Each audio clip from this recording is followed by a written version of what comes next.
नमस्कार, मी पायल. SB news Maharashtra channel मध्ये आपले स्वागत आहे. माजी आमदार सन्माननीय संगीताताई ठोंबरे, आपल्या आदरणीय संपर्क प्रमुख किवंडेताई, जिल्हा प्रमुख, तालुका प्रमुख आणि उपस्थित सर्व महिला भगिनींना मानाचा जय महाराष्ट्र. सगळ्यात आधी तर आम्ही इथे का आलो?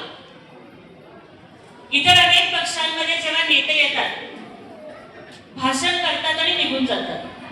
तुम्हाला सुद्धा वाटलं असेल आजच्या कार्यक्रमाला बोलवलंय तर जायचंय, भाषण ऐकायचंय आणि निघून यायचंय. पण इथं आल्यावर आम्ही जेव्हा तुमच्याकडे माईक दिला तेव्हा तुम्हाला पण वाटलं असेल अरे बापरे आपल्याला बोलायचंय. पण हीच शिवसेना आहे आणि हाच एकनाथजी शिंदे साहेब आणि श्रीकांत शिंदे साहेबांचा आम्हाला आदेश आहे की तुम्ही जाऊन भाषण करू नका, माझ्या लाडक्या बहिणींना काय काय अडचणी आहेत ना ते ऐका आणि ते सगळं लिहून आणून आमच्याकडे द्या, म्हणजे आम्हाला त्या सोडवता येतील. त्याच्यामुळे आपल्याला अभिमान वाटला पाहिजे की संपूर्ण राज्यात शिवसेना हा एकमेव पक्ष आहे जो कार्यकर्त्यांचा ऐकून घेतोय, जो महिलांचा ऐकून घेतोय. म्हणजे आज आम्ही मी सोलापूरवरून आले, कलाताई, विजयाताई मुंबईवरून आल्या. त्यांचं तर विमान पहाटे 4 वाजता होतं, मला वाटतं 2:30-3 ला तुम्ही विमानतळावर गेला असाल. संगीताताई बीडमधनं आल्या आणि आम्ही पूर्ण महाराष्ट्र फिरणार आहे. का फिरणार आहे? भाषण करायला नाही फिरणार आहे, तर सर्वसामान्य महिलांच्या अडचणी काय आहेत या एकनाथजी शिंदे साहेब आणि श्रीकांतजी शिंदे साहेबांकडे पोहोचवायला आम्ही फिरणार आहे. आपण बघितलं की मागच्या वेळेस साधारण डॉक्टर श्रीकांत शिंदे साहेबांचा सुद्धा दौरा झाला. अगदी 46-47 अंश सेल्सिअस तापमान, एवढी उष्णता असताना सुद्धा श्रीकांतजी शिंदे साहेब पूर्ण महाराष्ट्रात फिरले आणि त्यांनी शिवसैनिकांचा आवाज ऐकून घेतला. कारण आपलं नेतृत्व हे घरात बसून फेसबुक लाईव्ह करणारं नेतृत्व नाहीये, तर ते जनसामान्यांमध्ये फिरून त्यांच्या डोळ्यातलं अश्रू पुसणारं नेतृत्व. कारण आम्हाला शिवसेनेमध्ये कार्यकर्त्यांना फक्त सतरंजा उचलण्यासाठी ठेवायचं नाहीये, तर शिवसेना ही कार्यकर्त्यांना नेता बनवते, संधी कशी देते याचं मूर्तिमंत उदाहरण म्हणून ताई मी तुमच्या पुढे उभी आहे की मला जर एखादी महापालिकेची किंवा ग्रामपंचायतीची निवडणूक लढवा म्हणलं असतं, मला वाटतं आता एक ताई बोलल्या ना, ज्योतिताई राऊत, की काम खूप चांगलं आहे आमचं, पण जरा परिस्थिती नाही, त्यामुळे जरा आम्ही निवडणुकीत कमी पडतो. ताई माझी पण परिस्थितीच नव्हती, मला सुद्धा जर महापालिका लढवा म्हटलं तरी लढवू शकले नसते, कारण पैसेच नव्हते. आता तुम्हाला माहिती असेल ग्रामपंचायतीला किती खर्च, नगरपालिकेला किती खर्च. मला आदरणीय एकनाथजी शिंदे साहेब आणि श्रीकांतजी शिंदे साहेबांनी राज्यसभेचा खासदार केलं. एका गरीब घरातल्या पोरीला, एका मागासवर्गीय पोरीला, आणि मला खर्च किती आला माहितीये का? उडान सर 1 रुपया खर्च न करता खासदार झाले, 1 रुपया पण नाही. कशामुळं? तर फॉर्म भरायला जे डिपॉझिट भरावं लागतं ते सुद्धा माझे लाडके भाऊ, तुमच्या सगळ्यांचे लाडके भाऊ एकनाथ शिंदे साहेबांनी या गरीब बहिणीचं फॉर्मचं डिपॉझिट सुद्धा स्वतः भरलं, म्हणून माझ्यासारखी एक गरीबा घरची लेक राज्यसभेची खासदार झाली. अहो, आणि मी मागितलंही नव्हतं आणि शिंदे साहेबांनी एवढं मोठं पद दिलं. म्हणजेच तुम्ही काम करताय तर तुमच्यावर नेत्यांचं लक्ष आहे. आज मला संधी मिळाली, उद्या तुमच्यातल्या प्रत्येकीला संधी मिळू शकते. पण पक्षाचं, शिंदे साहेबांचं, भगव्याचं आणि शिवसेनेचं काम आपल्याला निष्ठेनं करायचं आहे. कार्यकर्त्यांना सन्मान देणारा शिवसेना हा एकमेव पक्ष आहे, कार्यकर्त्यांना ताकद देणारा हा एकमेव पक्ष आहे.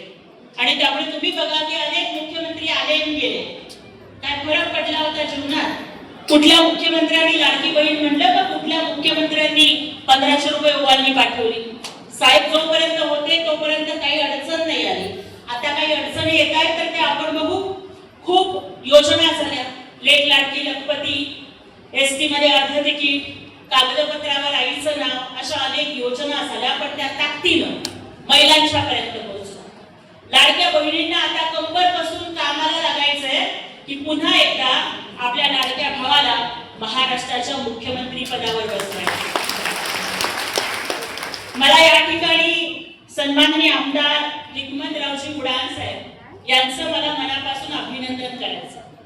त्यांचं बघा नाव आणि आडनाव दोन्ही पण भारी आहे.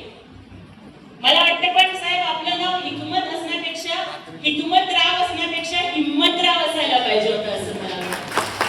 कारण प्रस्थापित लोकांना धनदांडग्या लोकांना आव्हान देण्याचं काम आपण शिंदे साहेबांच्या आशीर्वादानं ज्या निधड्या छातीनं आणि हिमतीनं केलं ना त्याबद्दल आपलं खरोखर मी मनापासून अभिनंदन करू इच्छिते. आणि वर्षानुवर्ष पिढ्यानपिढ्या ज्या लोकांनी या भागातली सत्ता ही आपली जहागिरी आणि मक्तेदारी समजलेली होती त्यांची मक्तेदारी मोडून विजयाचं उड्डाण तुम्ही केलं. त्यामुळे तुम्हाला मनापासून शुभेच्छा देते. परंतु त्याचबरोबर आमच्या सन्माननीय मायाताई सुद्धा चांगल्या पद्धतीने काम करत आहेत, त्यांनाही शुभेच्छा. आपल्या दोन्ही तालुका प्रमुख आपण आपल्या अडचणी मला सांगितल्या. याआधी आम्ही 3 मतदारसंघांचा आढावा घेतला, जालना, बदनापूर आणि भोकरदन. आज घनसावंगी, परतूर 5. संगीताताई, कलाताई, विजयाताई. कुठलीही महिला स्वतःसाठी पद बीट काहीच मागत नाहीये, ती हाताला काम मागतीये.